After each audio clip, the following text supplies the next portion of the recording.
Hello मेरे भाइयों बहनों, कैसे हो आप सब। आप सबका तीव्र विजन फाउंडेशन क्लासेस में स्वागत है। जैसा कि आप सब जानते हैं, हमारा 100% सीए फाउंडेशन कंप्लीट अकाउंट्स का कोर्स चल रहा है। और आज हमारा ये कोर्स का सेकंड क्लास है और आज वेडनेसडे का दिन है। वेडनेसडे कौन सा दिन? 19 मार्च चल रहा है आपका।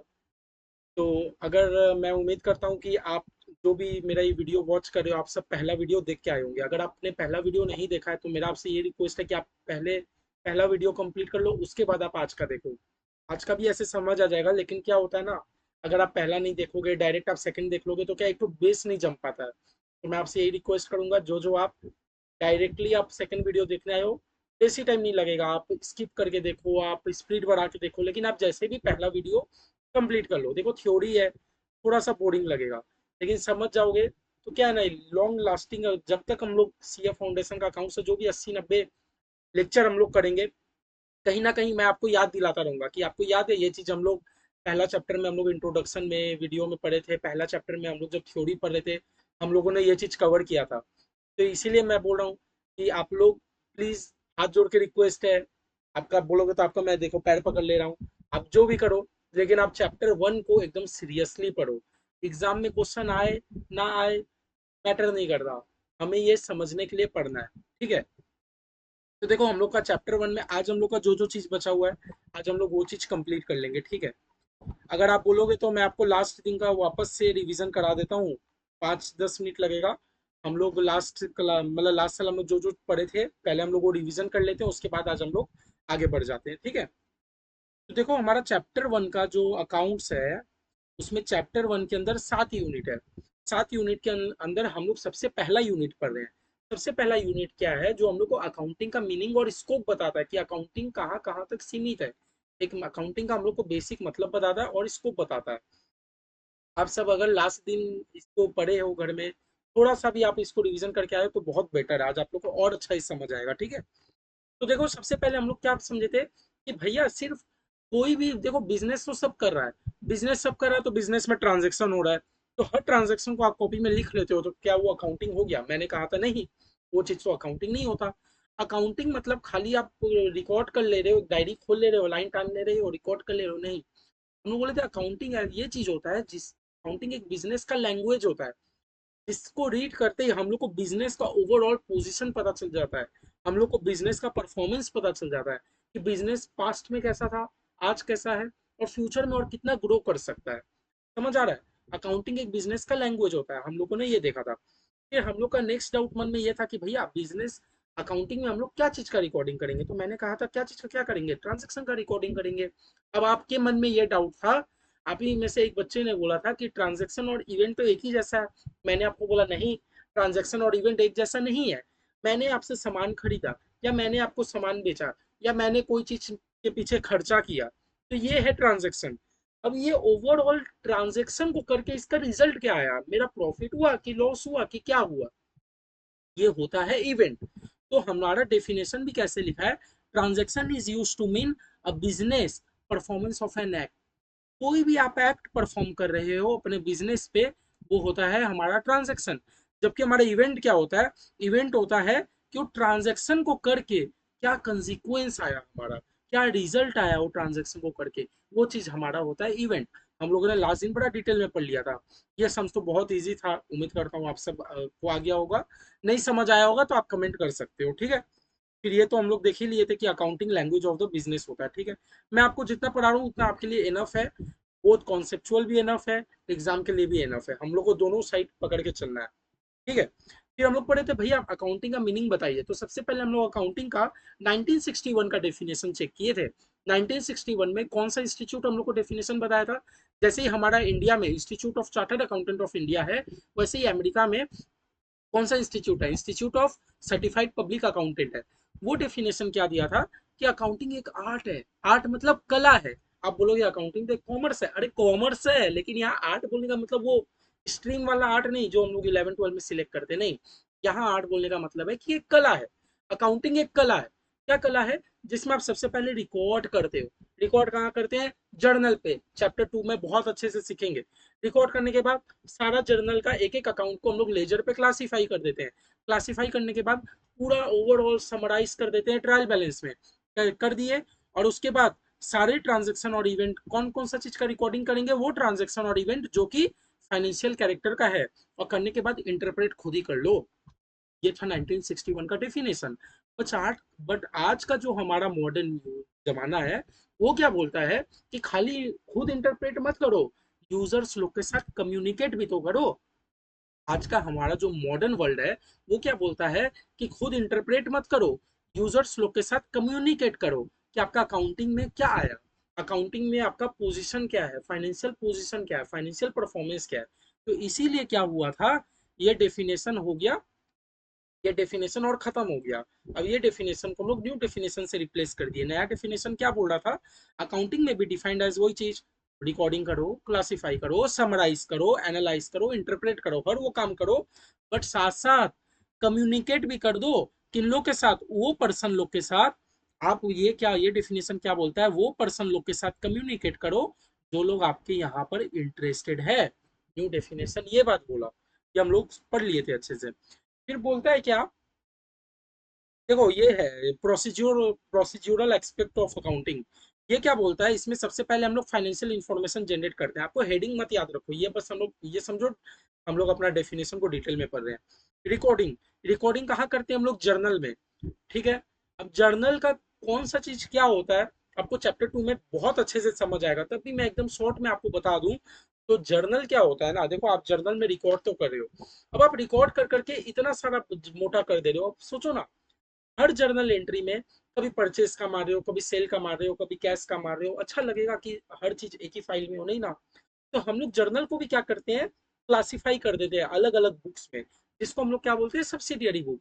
वो जर्नल ही होता है, जो सब्सिडियरी बुक होता है वो जर्नल ही होता है, बट उसका अलग अलग बुक बना देते हैं। सेल का अलग बुक, परचेस का अलग बुक, बिल रिसीवेबल का अलग बुक, बिल पेबल का अलग बुक, कैश का अलग बुक, समझे। तो इसमें यही लिखा है जर्नल, हम लोग रिकॉर्डिंग कहाँ करते हैं, जर्नल पे लिखा है दिस बुक में भी further divided into several subsidiary book.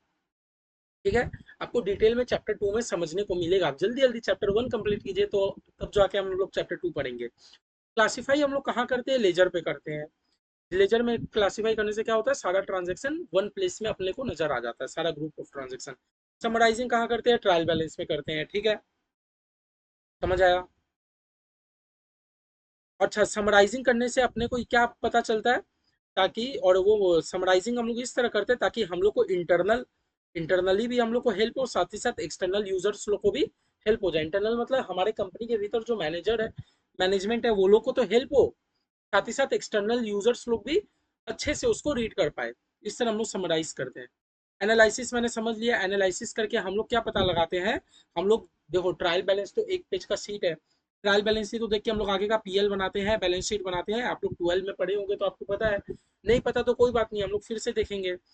अच्छा, फिर उसके बाद इंटरप्रेट करते हैं। करते हैं मतलब हमारा एक मैनेजमेंट होता है, मीटिंग करता है, इंटरप्रेट करता है कि भाई मैंने इस साल इतना प्रॉफिट कमाया, इतना लॉस कमाया, मेरा रेशियो ये रहा, मुझे इस एरिया में ज्यादा खर्च हो गया, मुझे इतना खर्च नहीं करना चाहिए था, तो हो गया इंटरप्रेट का काम। और सब चीज अगर ठीक रहा तो हम लोग लास्ट में क्या कर देते हैं, यूजर्स लोग को कम्युनिकेट कर देते हैं। क्यों कम्युनिकेट करते हैं बोलो तो, ताकि यूजर्स लोग कोई डिसीजन ले पाए कि उसको मेरे कंपनी पे इंटरेस्टेड है। देखो यूजर्स मतलब वो हो गया जो लोग मेरे कंपनी में डायरेक्टली या इनडायरेक्टली कोई ना कोई इंटरेस्ट रखते हैं। समझ आए। आप कस्टमर हो, आप भी एक यूजर हो कंपनी के, आप कंपनी के ये सप्लायर हो, तो आप तो यूजर हो ही, क्योंकि आपको तो कंपनी से इंटरेस्ट है ना, कंपनी रुपया देगा कि नहीं देगा। तो एट द एंड अगर कंपनी आपको अपना अकाउंटिंग दिखाएगा ही नहीं, तो क्या आप कंपनी से कैसे पता लगा पाओगे कि कंपनी एबिलिटी है कि नहीं पे करने के लिए, है ना। तो आप यूजर हो तो आप, ये तो आपका भी मतलब कंपनी का ड्यूटी होता है ना कि वो आपके साथ अपना अकाउंट्स को कम्युनिकेट करे, इसीलिए। ठीक है, फिर उसके बाद हम लोग हिस्ट्री को छोड़ दिए थे, हिस्ट्री हम लोग नहीं पढ़ रहे हैं। ऑब्जेक्टिव, ऑब्जेक्टिव क्या होता है, देखो ऑब्जेक्टिव, ऑब्जेक्टिव मतलब ऑब्जेक्टिव में हम लोग क्या पढ़ रहे हैं, सबसे पहला ऑब्जेक्टिव क्या अकाउंटिंग का, कि अकाउंटिंग, देखो ऑब्जेक्टिव का मतलब हो गया कि अकाउंटिंग करने से क्या मिला अपने। ऑब्जेक्टिव मतलब आपको समझ आ रहा है कि ये काम करने से अपने को क्या मिला। तो अकाउंटिंग का ऑब्जेक्टिव ये है कि इसमें सारा ट्रांजेक्शन ना एक सिस्टमेटिकली रिकॉर्ड हो जाता है।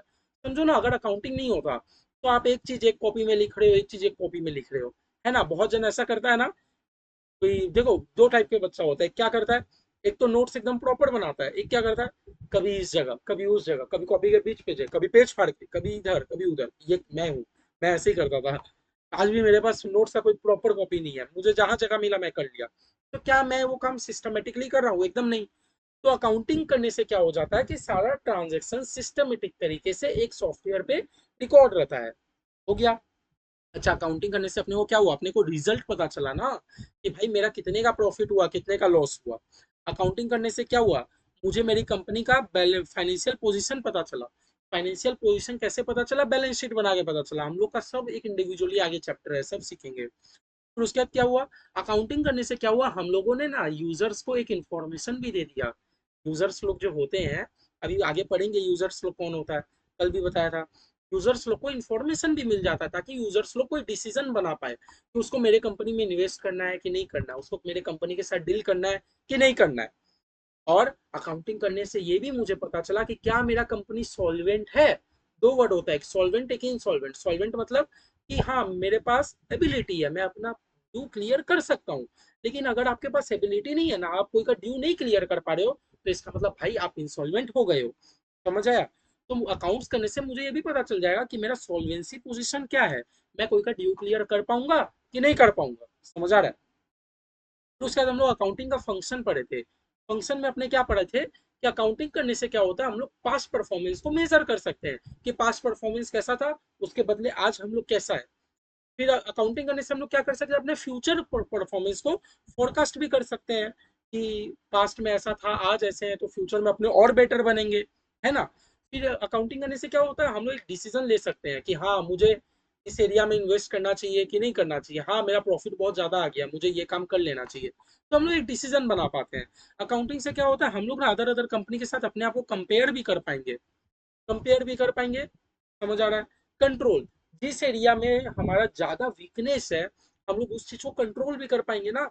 जैसे मुझे लगता है कि नहीं, इस साल मैंने क्या किया, मैंने सैलरी में बहुत ज्यादा खर्चा कर दिया, तो अब की बार हम लोग क्या करेंगे, हम लोग थोड़ा इंप्लॉय को रिमूव कर देंगे अपने ऑफिस से, ले ऑफ करा देंगे।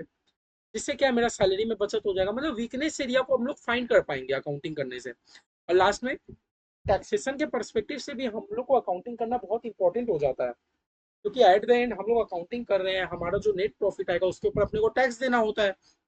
समझ आ रहा है? अच्छा, उसका टॉपिक था हमारा बुक कीपिंग।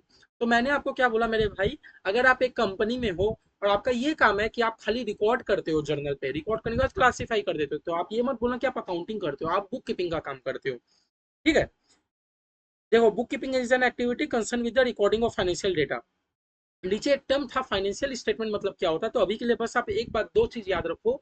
आगे भी वो डेफिनेशन है, बस आपको मैं दो चीज याद करा रहा हूँ कि फाइनेंशियल स्टेटमेंट मतलब होता है balance sheet, profit and loss. खाली आप इतना याद रखो। अच्छा, बुक कीपिंग का ऑब्जेक्टिव अपने पे क्या पढ़े थे कि ये सारा ट्रांजेक्शन को कंप्लीटली रिकॉर्ड कर लेता है। ठीक है ना? लेकिन आगे का अकाउंटिंग का काम नहीं करता, खाली रिकॉर्ड करता है। और जिससे हम लोग को हमारा फाइनेंशियल इफेक्ट पता चल जाता है बिजनेस का। ठीक है?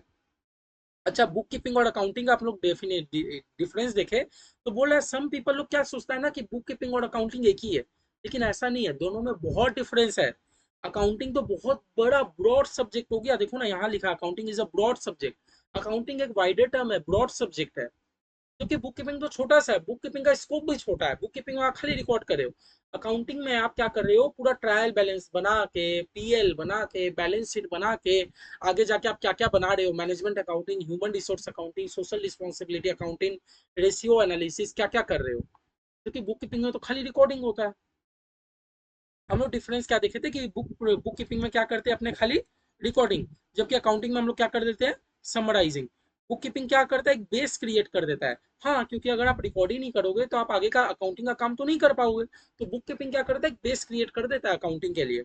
जबकि अकाउंटिंग तो एक हमारे बिजनेस का क्या बन चुका है, लैंग्वेज बन चुका है। अच्छा, बुक कीपिंग में फाइनेंशियल स्टेटमेंट नहीं आता, क्योंकि फाइनेंशियल स्टेटमेंट अभी अभी पढ़ के आए, उसमें पीएल और बैलेंस शीट आता है।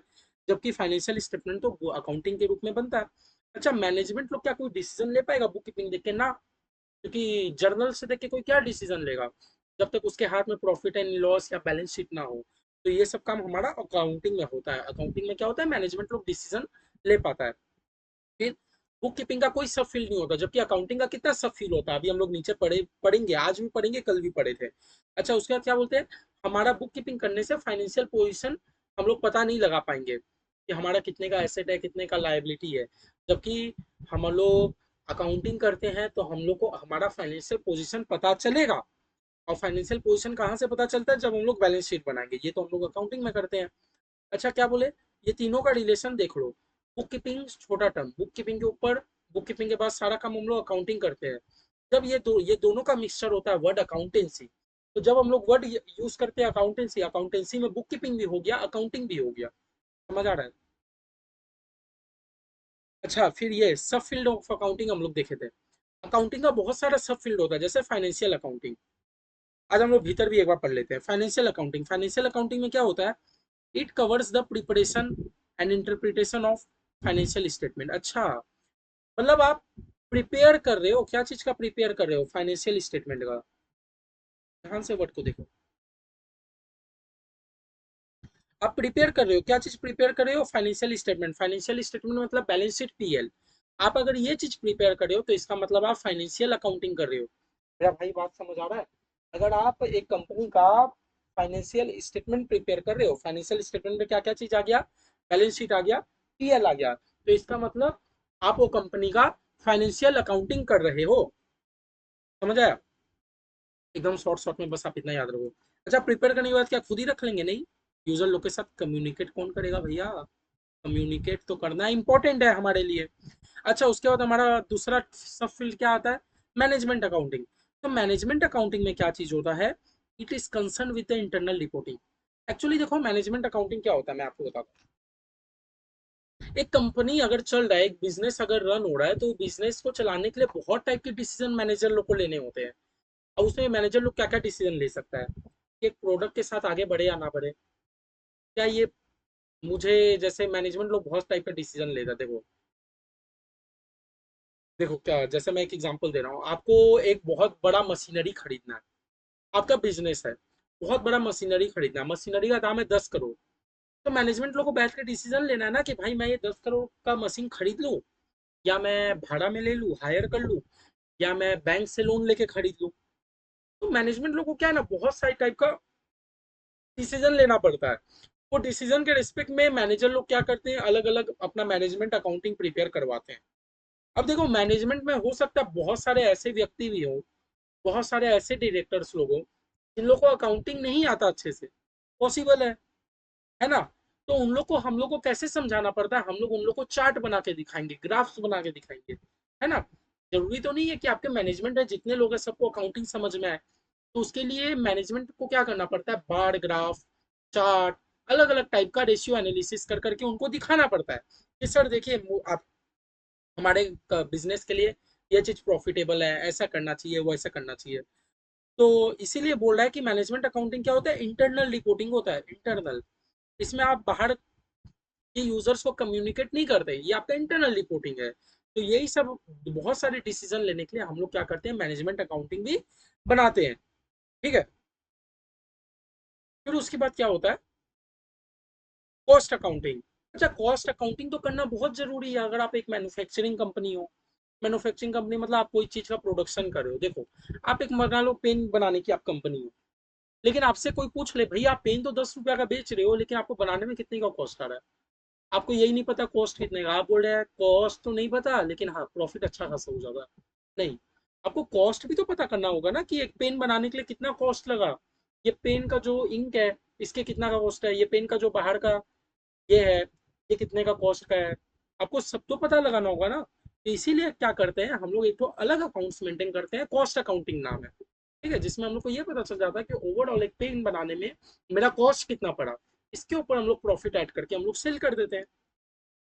फिर सोशल रिस्पॉन्सिबिलिटी अकाउंटिंग, मैंने बोला था बहुत सारे कंपनी क्या करते हैं, कंपनीज एक्ट का मैंडेटरी प्रोविजन है भाई कि आपको कुछ परसेंट ऑफ नेट प्रॉफिट आपको सोशल चैरिटेबल पर्पस के लिए खर्च करना होगा। तो उसके लिए कंपनी क्या करता है, सोशल रिस्पॉन्सिबिलिटी अकाउंटिंग भी मेंटेन करता है। और ह्यूमन रिसोर्स अकाउंटिंग, आप समझे? देखो, ह्यूमन रिसोर्स अकाउंटिंग अगर मैं आपको समझा दूं, देखो ह्यूमन रिसोर्स अकाउंटिंग एक्चुअली क्या होता है? ह्यूमन रिसोर्स का काम क्या होता है? ह्यूमन रिसोर्स एक्चुअली एक तो टीम होता है। वो टीम में एक तो सीनियर होता है जिसको हम लोग ह्यूमन रिसोर्स मैनेजर बोलते हैं। वो क्या करता है? अपने अंदर में स्टाफ को हायर करता है, रिक्रूट करता है, ट्रेनिंग देता है। तो एट द मंथ एंड उसको भी तो एक अकाउंटिंग करना होगा कि उसके अंदर में कितना स्टाफ लोग आया गया, कितना स्टाफ लोग को ट्रेनिंग देने में कितना खर्चा हुआ, स्टाफ लोग को इंटरव्यू लेने में कितना खर्च हुआ, स्टाफ लोग को हायरिंग में कितना खर्चा हुआ, कितना स्टाफ लोग मंथली में कितना दिन प्रेजेंट था, कितना स्टाफ लोग कितना दिन एब्सेंट था, तो अलग से उसको पूरा सैलरी शीट पूरा एक मेंटेन करना होगा। क्योंकि हम लोग को तो जो प्रॉफिट एंड लॉस में हम लोग को खाली एक तो सैलरी का खर्चा नजर आता है, सैलरी 4 लाख, लेकिन ये 4 लाख निकालने के पीछे कितना कैलकुलेशन होता है ना। तो सब ह्यूमन रिसोर्स अकाउंटिंग का एक पार्ट होता है। समझ गए, ये था हमारा अकाउंटिंग का सब फील्ड। उसके बाद होता है यूजर्स। यूजर्स जनरली यूजर्स दो तरीके का होता है, एक इंटरनल यूजर, एक एक्सटर्नल यूजर। इंटरनल यूजर मतलब कौन, जो आपके मैनेजमेंट में भी बैठे हैं। एक्सटर्नल यूजर कौन, जो आपके कंपनी से एसोसिएटेड नहीं है डे टू डे, बल्कि वो बाहर के हैं, बट वो कंपनी में कुछ ना कुछ इंटरेस्ट होल्ड करते हैं, वो हो गया आपका एक्सटर्नल यूजर। अब यूजर बहुत टाइप के होते हैं कि investor, employee, lender, supplier, customer, government, public, management. ये देखो, ये जस्ट एक रीड मारने का है, कुछ समझ रहे हो। अब ये जो देखो टॉपिक हमारा आ रहा है, relationship of accounting with other discipline. अब इसको स्टार मार्क दे देना, ये हम लोग अभी नहीं करेंगे, ये हम लोग लेटर बाद में पढ़ेंगे, बस ये वाला मार्क दे के रख देना। ये हम लोग अभी नहीं पढ़ेंगे, ये उतना मुझे अभी इंटरेस्ट नहीं है बिल्कुल ये टॉपिक पढ़ाने में, मैं आपको बाद में बताऊंगा। ठीक है, आप लोग मार्क जरूर करके रखना, ये हम लोग जरूर पढ़ेंगे, छोड़ेंगे नहीं। हम लोग को हर एक टॉपिक पढ़ के जाना। लिमिटेशन पढ़ेंगे, लिमिटेशन ऑफ अकाउंटिंग क्या है, ये आपको लोग मार्क कर लो, आपके एग्जाम में भी डायरेक्ट क्वेश्चन पूछ सकता है। जो 4 नंबर का क्वेश्चन आ सकता है कि अकाउंटिंग का लिमिटेशन क्या है।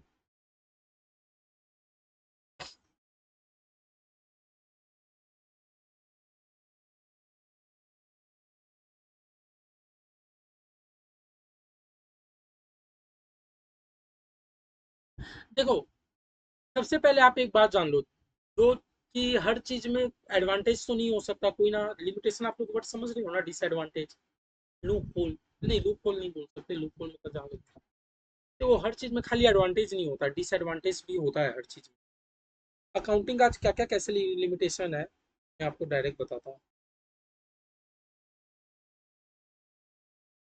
सबसे पहले क्या बोल रहा है, accounting can not be measure in terms of money. नहीं देखो, देखो क्या बोलना चाह रहा है, the factor which may be relevant in assessing the worth of the enterprise don't find place in the accounts as they cannot be measured in terms of। देखो याद है आपको, हम लोग अभी पढ़े भी थे थोड़ा देर पहले, डेफिनेशन में था कि अकाउंटिंग में हम लोग कौन सा ट्रांजेक्शन को रिकॉर्ड करेंगे, तो हम लोग वहाँ तो था फाइनेंशियल कैरेक्टर का, इन टर्म्स ऑफ मनी। जो जो इन टर्म्स ऑफ मनी का ट्रांजेक्शन होगा, अपने वही चीज को तो रिकॉर्ड करते हैं। कल मैंने लेक्चर में आपको डिटेल में बताया भी था ये चीज, कि हमारा एम्प्लॉय मतलब ऑफिस में आया, ऑफिस में आके मारपीट करने लगा, क्या हम लोग इसको अकाउंटिंग में रिकॉर्ड करें ना। ये तो इन टर्म्स ऑफ मनी का कोई ट्रांजेक्शन ही नहीं है, इसमें फाइनेंशियल कैरेक्टर कुछ हुआ ही नहीं, है ना। तो अकाउंटिंग में हम लोग कौन सा चीज को रिकॉर्ड करते हैं, जो चीज इन टर्म्स ऑफ मनी।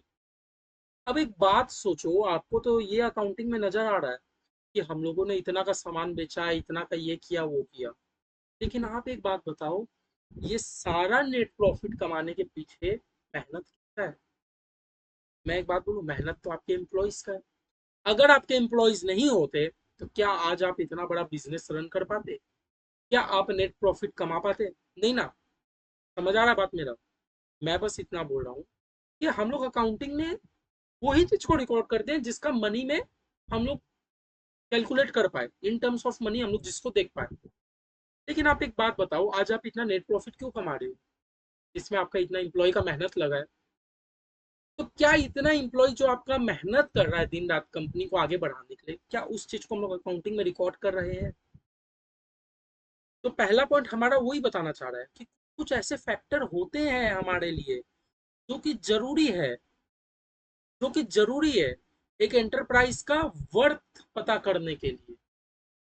कुछ कुछ ऐसे फैक्टर है जो कि बहुत जरूरी है हमारे एंटरप्राइज का वर्थ पता करने के लिए, बट हम लोग उसको तो अकाउंट्स में देख ही नहीं पाते, क्योंकि वो इन टर्म्स ऑफ मनी तो हम लोग उसको मेजर कर ही नहीं सकते। आप बोलोगे एम्प्लॉय को सैलरी दे रहे हैं, सैलरी तो देंगे क्योंकि वो काम कर रहा है भाई, देंगे।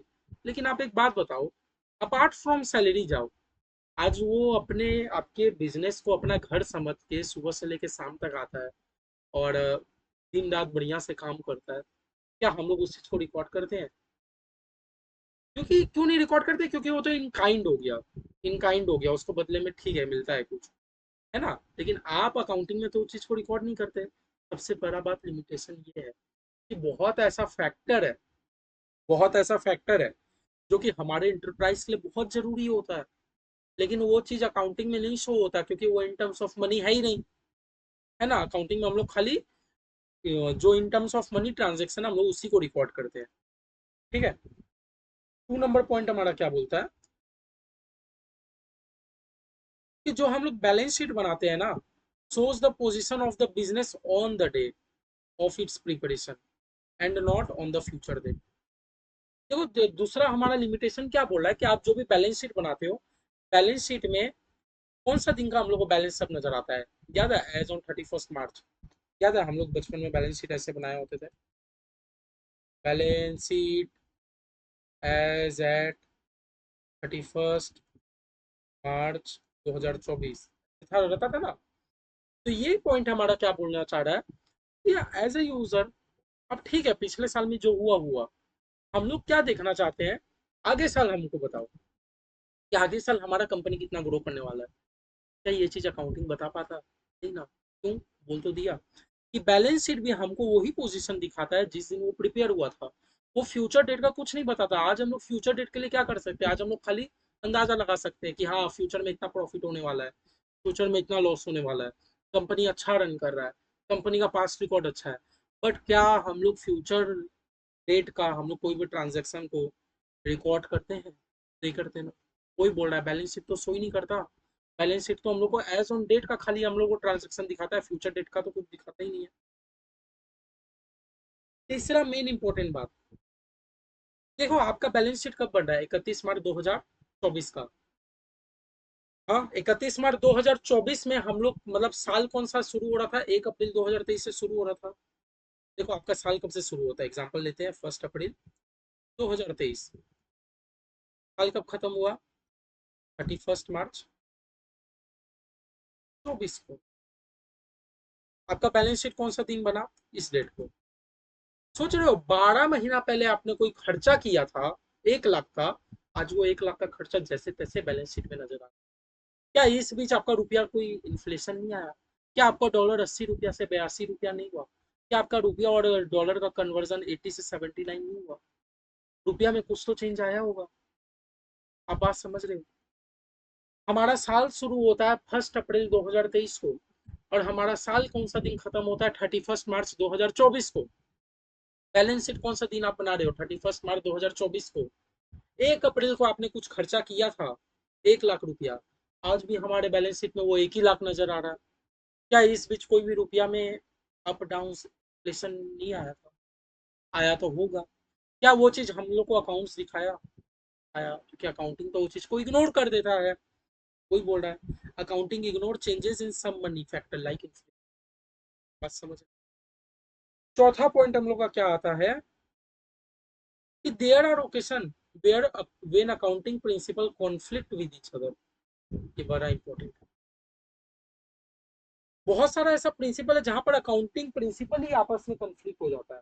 आप लोग बचपन में पढ़े होंगे, आप लोग को याद है एक तो हिस्टोरिकल कॉस्ट मेथड करके था। नहीं पढ़े होंगे तो कोई बात नहीं, कुछ समझेंगे। एक बार एग्जांपल हम लोग लेते हैं। एक तो हमारा होता है हिस्टोरिकल कॉस्ट मेथड। हम लोग अभी सब पढ़ेंगे, चैप्टर 1 में पढ़ेंगे। हिस्टोरिकल कॉस्ट मेथड हम लोग को क्या सिखाता है कि आपके पास जो भी इन्वेंट्री हो ना, उसको कॉस्ट में दिखाओ, रिकॉर्ड कर लो। हिस्टोरिकल कॉस्ट मेथड हम लोग को क्या बोलता है कि आपके यहाँ पर जो भी इन्वेंट्री है, आप सब उसको कॉस्ट में रिकॉर्ड करो। जबकि एक कॉन्सेप्ट है हमारा प्रूडेंस कॉन्सेप्ट भी है। प्रूडेंस कॉन्सेप्ट अपने को क्या सिखाता है कि भैया कॉस्ट में मत करो, कॉस्ट और NRV net realisable value whichever is lower, आप इतना पे रिकॉर्ड करो। एक कॉन्सेप्ट अपने को बोलता है कॉस्ट पे रिकॉर्ड करो, एक कॉन्सेप्ट बोलता है कॉस्ट और NRV which ever is lower पे रिकॉर्ड करो। जबकि जो दोनों प्रोसेस ही गलत नहीं है। आगे हम लोग इसको डिटेल में पढ़ेंगे, बट आप एक एग्जांपल की तरह लेना इसको। दोनों कॉन्सेप्ट अलग अलग बात कुछ बोलना चाह रहा है, लेकिन मैं आपको समझाने के लिए बेसिस में बता रहा हूँ कि एक कॉन्सेप्ट बोलता है कॉस्ट पे रिकॉर्ड करो, एक कॉन्सेप्ट बोलता है कॉस्ट और NRV which ever is lower पे रिकॉर्ड करो। अब बताओ मेरे पास इन्वेंट्री पड़ा है जिसका कॉस्ट है 1 लाख रुपया, लेकिन नेट रियलाइजेबल वैल्यू मतलब आज वो मार्केट में अगर मैं उसको सेल करूँ तो मुझे सिर्फ 60,000 ही मिलेगा। तो as per historical cost method अगर हम देखें तो हम तो उसको 1 लाख भी रिकॉर्ड करना होगा, जबकि हम लोग उसको प्रूडेंस कॉन्सेप्ट पे जाए तो कॉस्ट और NRV which ever is lower, मुझे तो वो 60,000 पे रिकॉर्ड करना होगा। समझ रहे हो, बहुत सारा ऐसा ओकेशन आ सकता है, ऐसा इवेंट आ सकता है जहां पर खुद का अकाउंटिंग प्रिंसिपल ना आपस ही में कंफ्लिक्ट हो जाता है। अब ये अकाउंटिंग प्रिंसिपल क्या होता है हम लोग आने वाले चैप्टर्स पे जरूर पढ़ेंगे, चैप्टर 1 का यूनिट 2 पे है। तब मैं आपको एक बार लिमिटेशन भी ला के दिखा दूंगा कि हाँ, हम लोग वहां पर चर्चा किए थे थोड़ा सा। ठीक है। बोल रहा है बहुत बार क्या हो जाता है ना, अकाउंटिंग करते टाइम हम लोग को डिपेंड होना पड़ता है पर्सनल जजमेंट पे। हाँ ऐसा, आपको एक एग्जांपल दे रहा हूँ, याद है आपको डिप्रिसिएशन करने का दो मेथड होता है, एक रिटेन डाउन वैल्यू मेथड, एक स्ट्रेट लाइन मेथड, है ना। आप एक कंपनी के अकाउंटेंट हो, आपने दोनों मेथड से साइड में एक डिप्रिसिएशन कैलकुलेट किया। एक मेथड से आ रहा है डिप्रिसिएशन 20,000, एक मेथड से डिप्रिसिएशन आ रहा है 50,000। अब आप एक बात बताओ, आपको अपने कंपनी का खर्चा ज्यादा बढ़ाना है तो आप तो 50,000 वाला डिप्रिसिएशन का प्रोसेस यूज करोगे, और अगर आपको अपने कंपनी का खर्चा कम करना है तो आप तो 20,000 वाला डिप्रिसिएशन का प्रोसेस यूज करोगे ना। तो समझ रहे हो कैसे एक पर्सनल जजमेंट आ गया इस केस में। ये भी एक लिमिटेशन है कि बहुत सारा ऐसा अकाउंटिंग करते टाइम हम लोग को ना कोई का पर्सनल जजमेंट में डिपेंड होना पड़ता है। कंपनी को अगर ज्यादा प्रॉफिटेबल दिखाना है तो डिप्रिसिएशन कम दिखाओ, कंपनी को अगर प्रॉफिट कम दिखाना है तो डिप्रिसिएशन बढ़ा दो, एक्सपेंस बढ़ा दो, है ना। हम लोग इस टाइम क्या करते हैं, पर्सनल जजमेंट पे हम लोग को रिलाई करना होता है।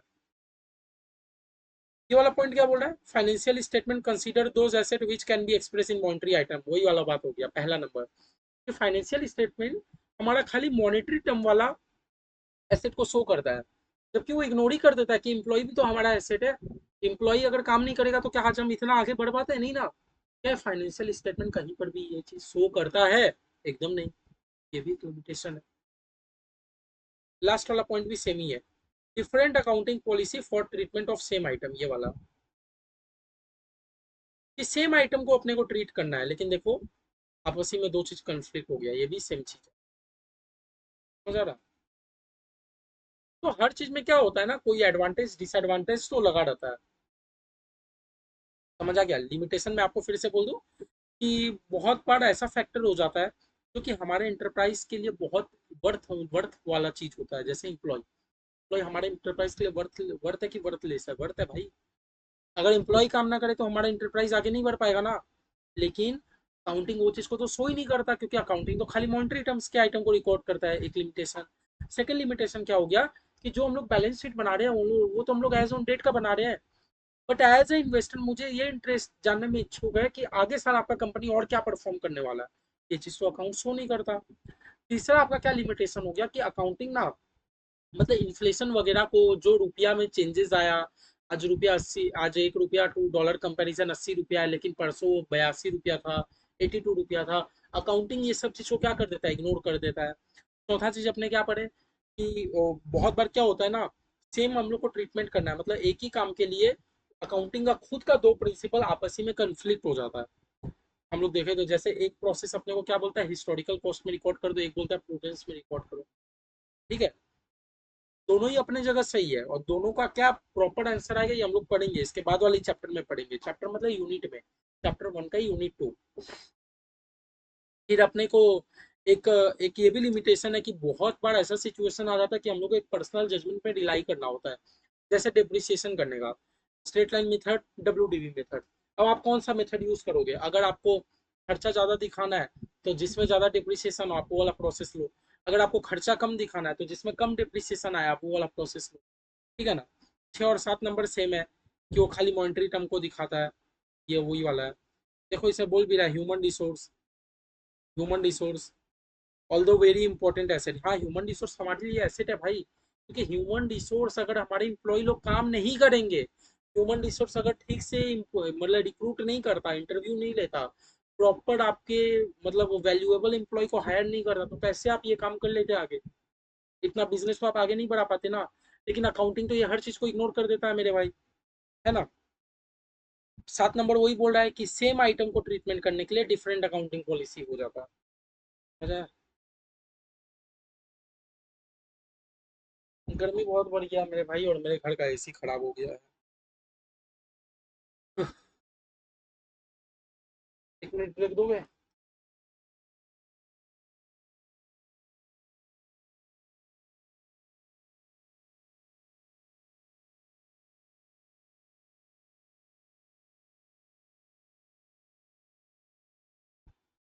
आप लोग बस अच्छे से पढ़ते रहिए, और अगर पॉसिबल हो एक बार मेरे से कम्युनिकेट जरूर कीजिएगा कॉल पे या व्हाट्सएप पे। मुझे अपना स्टेटस भी एक बार बताना कि कहाँ तक आप लोग पहुँच रहे हो, कहाँ तक गए नहीं गए, बेटर रहेगा।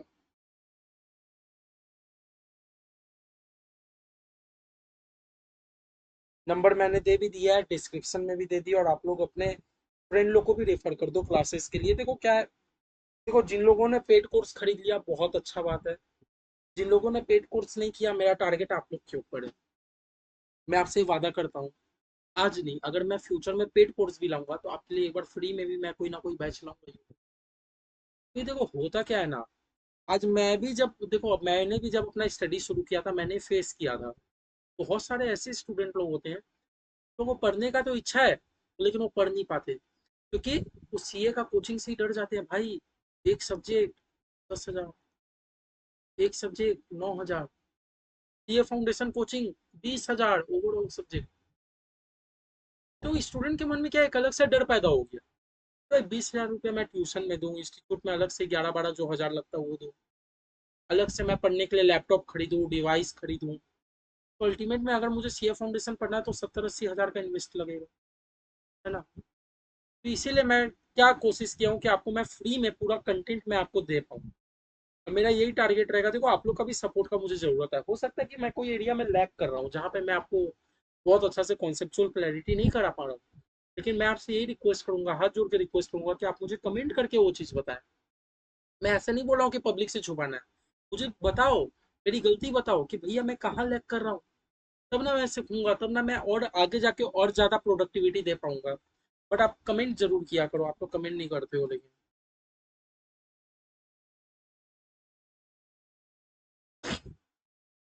देखो आप कौन सा कोर्स कर रहे हो, चार्टर्ड अकाउंटेंट, तो आपका रोल मैं आपको बताऊंगा।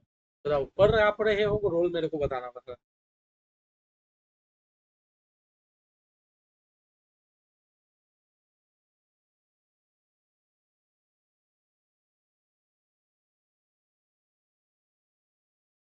देखो role of accountant in the society, accountant मतलब चार्टर्ड अकाउंटेंट,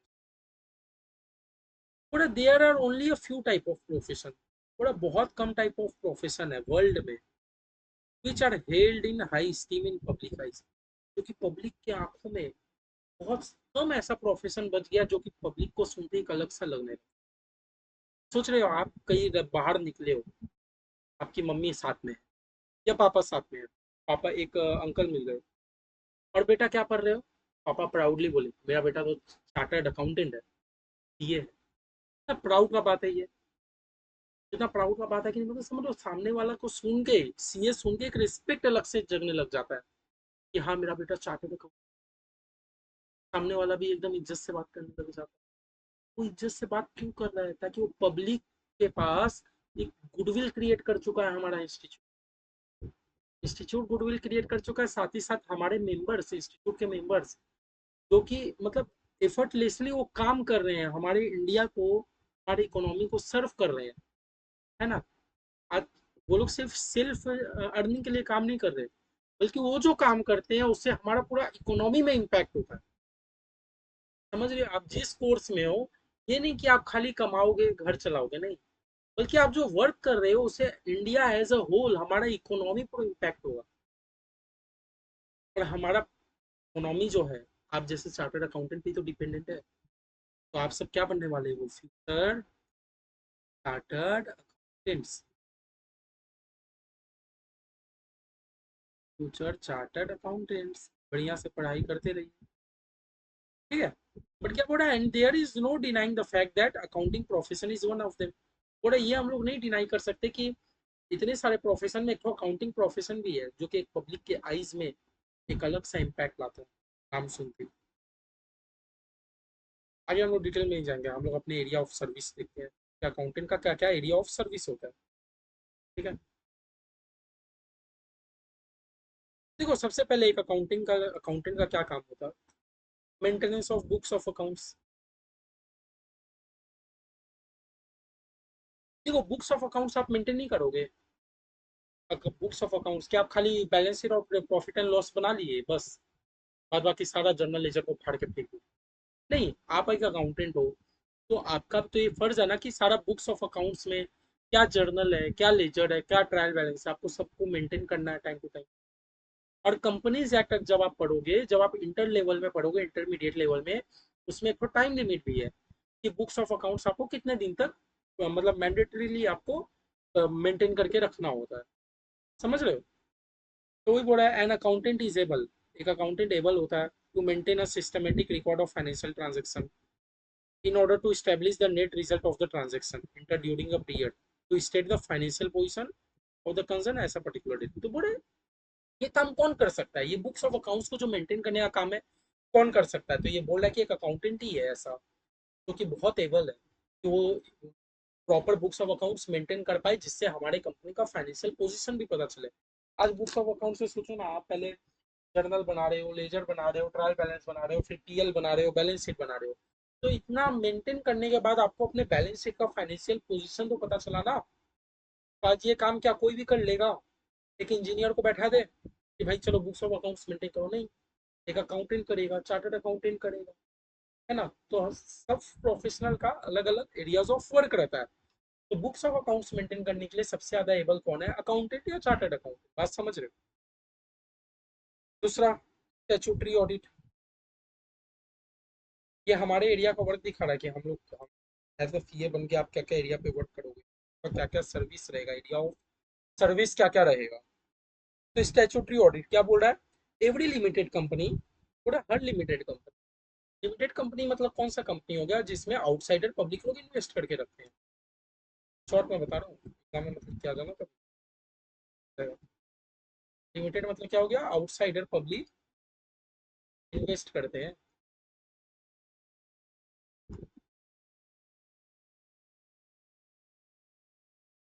देखो लिमिटेड कंपनी में क्या होता है ना, number of share holder unlimited होता है। जबकि आपको ये बात पता होगा कि प्राइवेट लिमिटेड जो कंपनी रहता है, प्राइवेट लिमिटेड कंपनी में मैक्सिमम 200 मेंबर होता है। अगर आप लोग लॉ पढ़े हो तो ठीक है, नहीं पढ़े हो तो आपको कंपनीज एक्ट में आपको पढ़ने को मिल जाएगा, आपका कंपनी लॉ है ना, पेपर नंबर 2 बिजनेस लॉ वाले में। तो क्या होता है, दो टाइप का कंपनी होता है, एक प्राइवेट कंपनी, एक limited public limited company.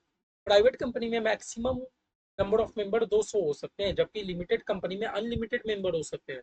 Unlimited का मतलब आप आउटसाइडर पब्लिक भी आपके कंपनी में इन्वेस्ट कर सकते हैं। तो सोच रहे हो आपके कंपनी में कोई आउटसाइडर पब्लिक इन्वेस्ट करके रखा है, तो ये चार्टर्ड अकाउंटेंट का काम होता है।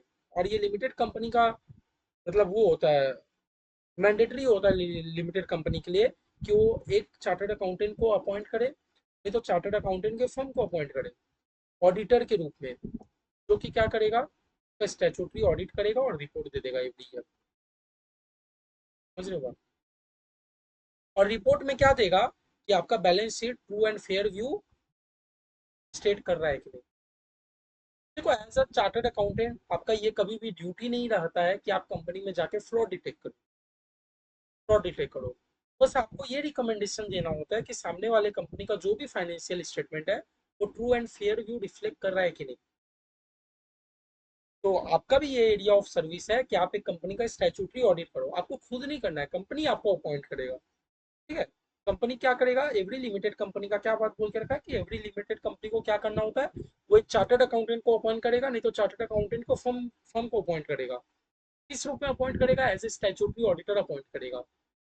और जो चार्टर्ड अकाउंटेंट को क्या करना है, हर साल ऑडिट करके रिपोर्ट दे देना है कि भले ये कंपनी का जो फाइनेंशियल स्टेटमेंट है वो true and fair view reflect कर रहा है कि नहीं।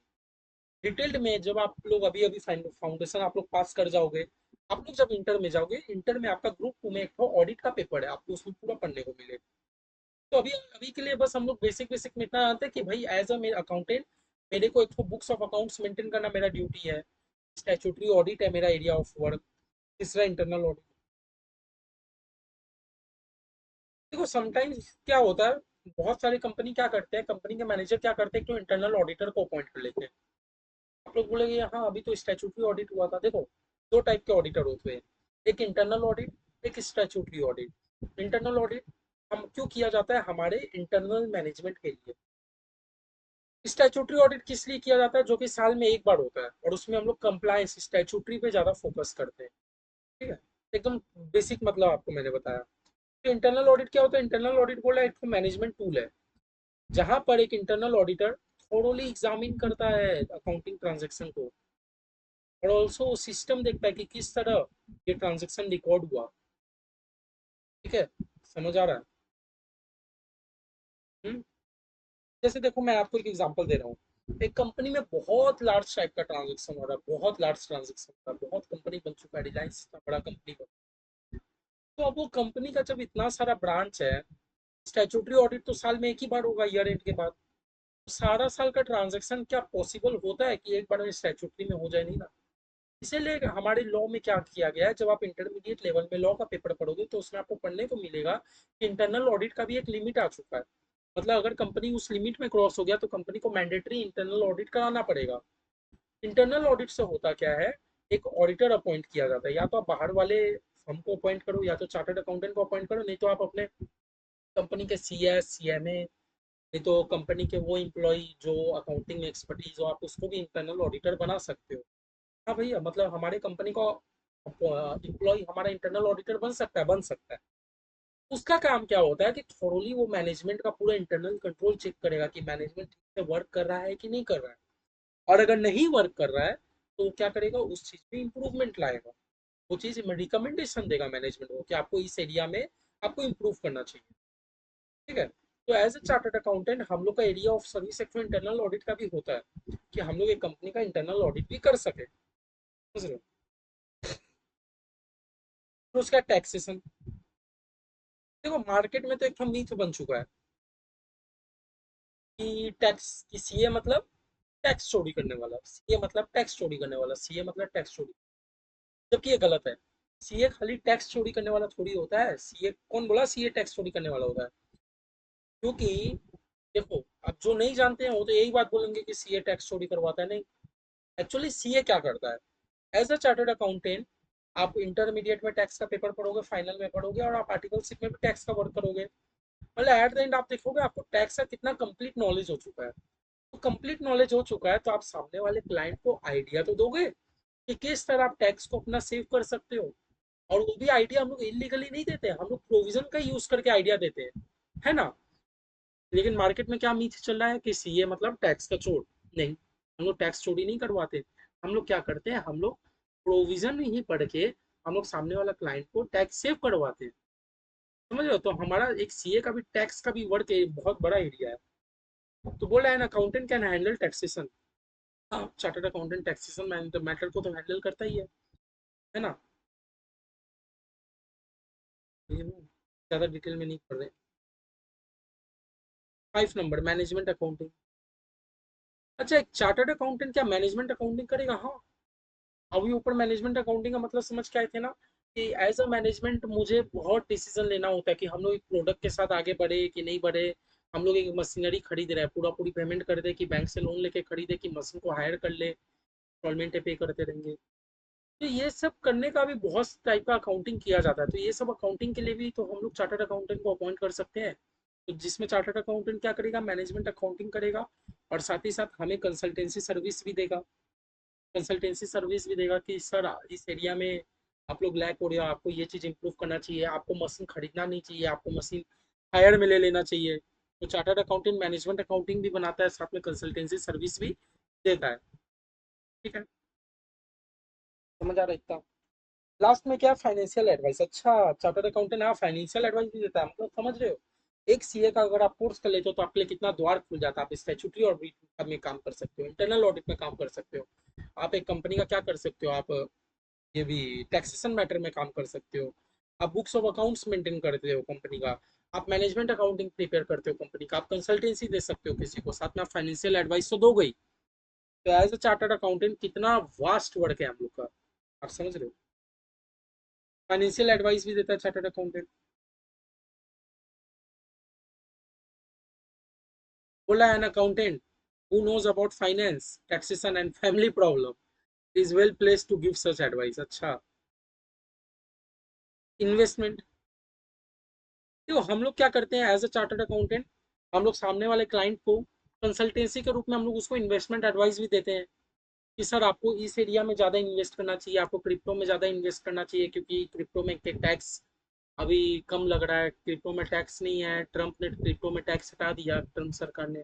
तो एज अ चार्टर्ड अकाउंटेंट आप समझ रहे हो, आप फिजिकल पॉलिसी समझ रहे हो, आप टैक्सेशन मैटर समझ रहे हो, सब समझ के आप एक क्लाइंट को इन्वेस्टमेंट एडवाइस भी दे सकते हो, है ना। साथ में इंश्योरेंस इंश्योरेंस एडवाइस भी दे सकते हो कि कौन सा इंश्योरेंस पॉलिसी क्लाइंट के लिए बेस्ट होगा, कौन सा इंश्योरेंस पॉलिसी लेने से आपको टैक्स में आपको डिडक्शन मिल जाएगा, क्योंकि हम लोग जो इंश्योरेंस प्रीमियम पे करते हैं ना उससे टैक्स में हम लोग को डिडक्शन मिल जाता है। अच्छा, बिजनेस एक्सपेंशन का भी हम लोग आइडिया दे सकते हैं, नहीं दे सकते business as business grow in size and complexity and merger are being consider accountant का reform front interpreting account. As a chartered accountant हम लोग सामने वाले कंपनी का अकाउंट्स इंटरप्रेट करके हम लोग कंपनी को क्या एडवाइस नहीं दे सकते कि सर आपको क्या करना चाहिए, आपको उस कंपनी के साथ मर्ज हो जाना चाहिए, और ज़्यादा आपका बिजनेस ग्रो करेगा, और ज़्यादा ग्रो करेगा तो और ज़्यादा प्रॉफिट जनरेट कर पाओगे, समझ रहे हो। फिर इन्वेस्टिगेशन इन्वेस्टिगेशन सर भैया हम लोग क्या सीबीआई ऑफिसर बन रहे हैं ना, ना।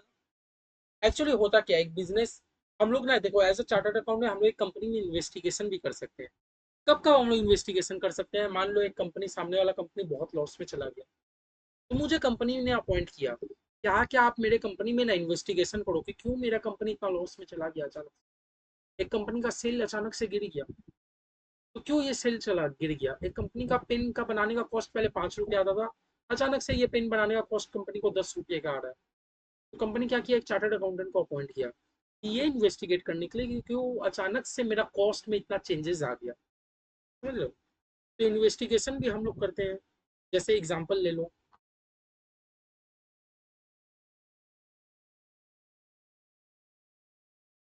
हम लोग मैनेजमेंट को हेल्प करते हैं ये डिसाइड करने के लिए कि whether it is cheaper to manufacture an article और टू बाई आउट, वही हम लोग मतलब पूरा इन्वेस्टिगेट करके हम लोग मैनेजमेंट को ये डिसीजन देंगे, ये एडवाइस देंगे कि सर आपको ये चीज खरीदना चाहिए या चीज आपको मैन्युफैक्चर खुद ही बना लेना चाहिए, है ना। हम लोग इन्वेस्टिगेशन इसलिए भी करते हैं ये पता करने के लिए कि क्यों आपका प्रॉफिट अचानक से गिर गया भाई, समझा।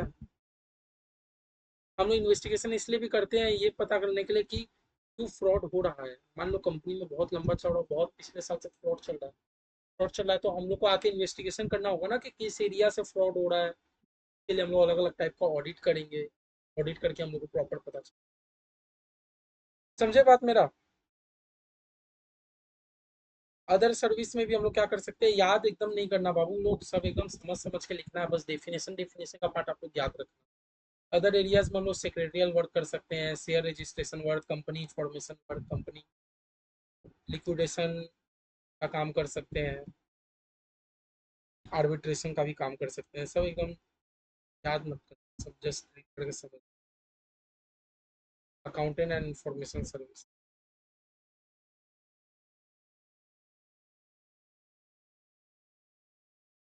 तो चैप्टर खत्म ही होने वाला है हमारा।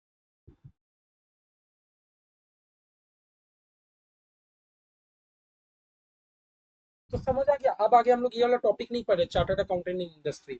एग्जाम में क्वेश्चन आएगा तो आप तो लिख ही सकते हो कि चार्टर्ड एक अकाउंटेंट एक इंडस्ट्री में क्या क्या टाइप का सर्विस देता है, कितना टाइप का सर्विस देता है इंडस्ट्री के लिए।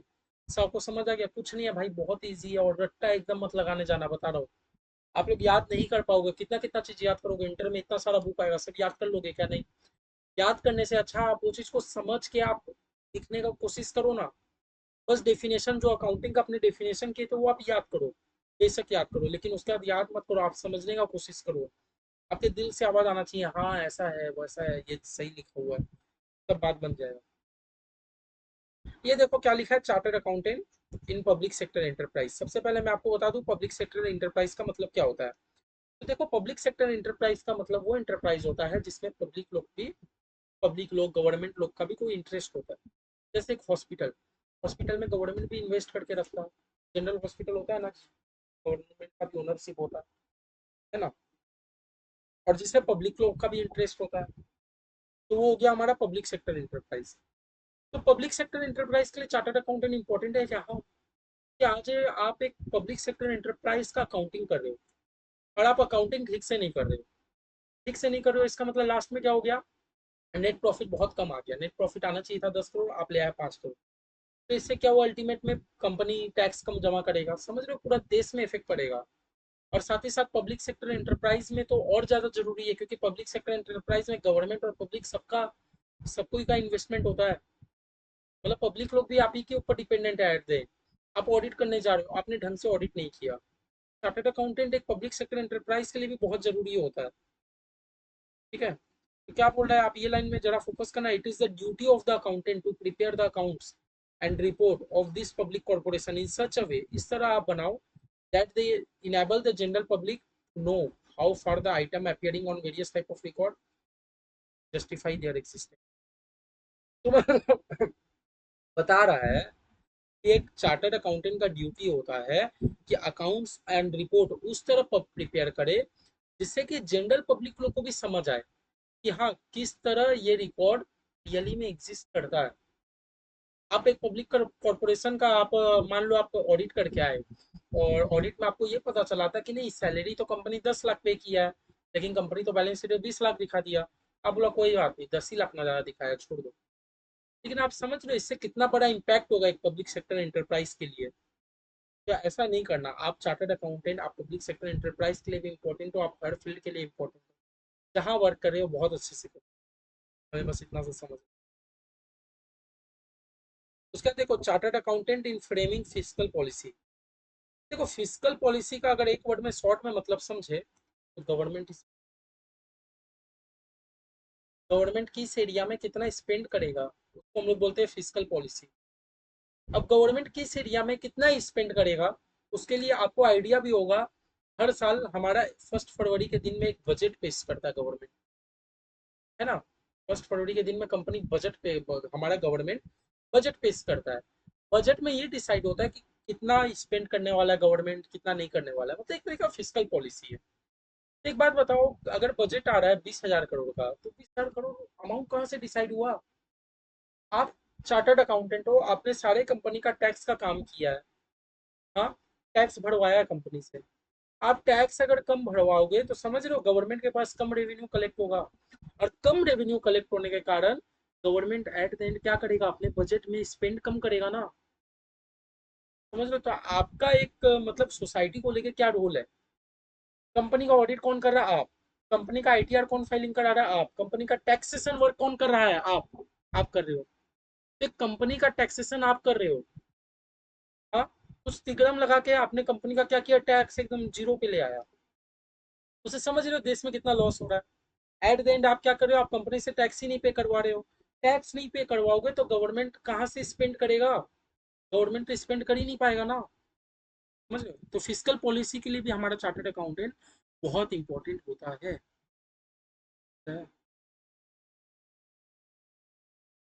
और डिटेल में नहीं पढ़ते हैं, मेरे ख्याल से नहीं पढ़ना चाहिए। और इकोनॉमी तो ग्रोथ करता ही है चार्टर्ड अकाउंटेंट, पॉलिसी वाले से बदला। तो देखो चैप्टर में मोटा मोटी हम लोग का सब चीज हो गया। मैंने बस आपको दो चीज छुड़ाया है, मुझे याद है। दो चीज हम लोग कौन कौन सा छोड़े हैं, एक तो ये रिलेशनशिप, कि चार्टर्ड अकाउंटेंट का अदर फील्ड के साथ क्या क्या रिलेशनशिप हो सकता है। और हम लोग एक तो ये छोड़े हैं चार्टर्ड मतलब अकाउंटिंग का हिस्ट्री जो था, ल्यूका पैकियोली जिसमें था। देखो ये दो चीज मैंने आपको खाली छुड़ाया, हिस्ट्री। ये दो चीज हम लोगों ने खाली पेंडिंग किया, मैं लिख भी देता हूँ पेंडिंग। दो चीज मैंने आपको छुड़ाया, मैं करा दूंगा दो चीज। ठीक है, लेकिन आज नहीं करते, आज बहुत हेवी हो जाएगा, तो कोई दो चीज का इतना इंपॉर्टेंट भी नहीं लगता।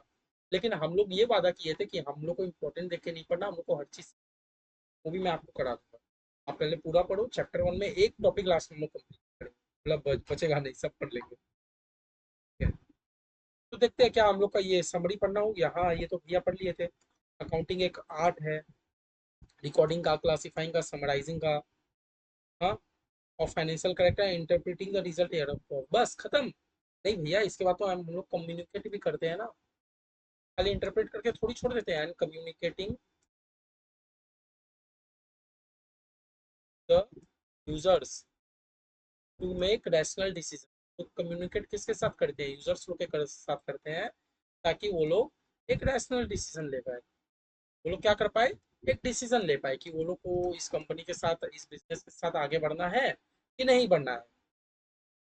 ठीक है, ये तो चलो ठीक है। ये क्या लिखा है, ऑब्जेक्टिव ऑफ अकाउंटिंग, क्या ऑब्जेक्टिव हम लोग ये सब पढ़े थे? हाँ, सिस्टमेटिक रिकॉर्ड हो जाता है। हाँ, हम लोग को रिजल्ट पता चल जाता है। अच्छा, हाँ, हम लोग को फाइनेंशियल पोजीशन हमारे कंपनी का पता चलता है। बैलेंस शीट पीएल बनाते तो फाइनेंशियल पोजीशन पता चल जाता है। फिर हम लोग सारे यूजर्स को इंफॉर्मेशन भी दे देते हैं ताकि वो लोग कोई डिसीजन ले पाए। और हाँ, सबसे बड़ा बात, हमें अपना सॉल्वेंसी पोजीशन भी पता चलता है अकाउंटिंग। अच्छा, फंक्शन क्या था? फंक्शन फंक्शन फंक्शन, हाँ, हम लोग अपना पास्ट परफॉर्मेंस को मेजर कर सकते हैं, फ्यूचर परफॉर्मेंस को फोरकास्ट कर सकते हैं, डिसीजन ले सकते हैं, कंपेयर कर सकते हैं कि लास्ट साल कैसा था, इस साल हम लोग का परफॉर्मेंस कैसा है।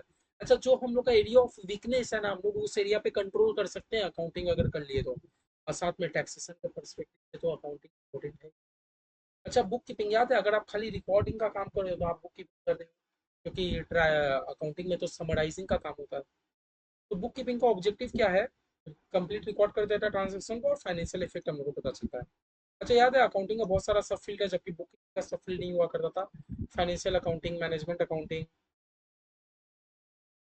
Cost accounting, human resource accounting, social responsibility accounting. ये तो इतना सारे यूजर्स लोग था, यूजर्स मतलब जो डायरेक्टली या इनडायरेक्टली हमारे बिजनेस से इंटरेस्टेड है। और दो टाइप के यूजर होते हैं, एक इंटरनल यूजर, एक एक्सटर्नल यूजर, अपने ये भी देख लिया। बस, तो हम लोग का खाली मॉड्यूल का सम्स बचा, तो मॉड्यूल का सम्स करके खत्म कर देते हैं। बस हमारा फिर इसके बाद दो टॉपिक बचा इस चैप्टर से। कौन सा दो टॉपिक? एक तो हम लोग का अकाउंटिंग का हिस्ट्री, और एक हम लोग का क्या बचा, relationship of accounts with other discipline, वो हम लोग पढ़ेंगे बाद में।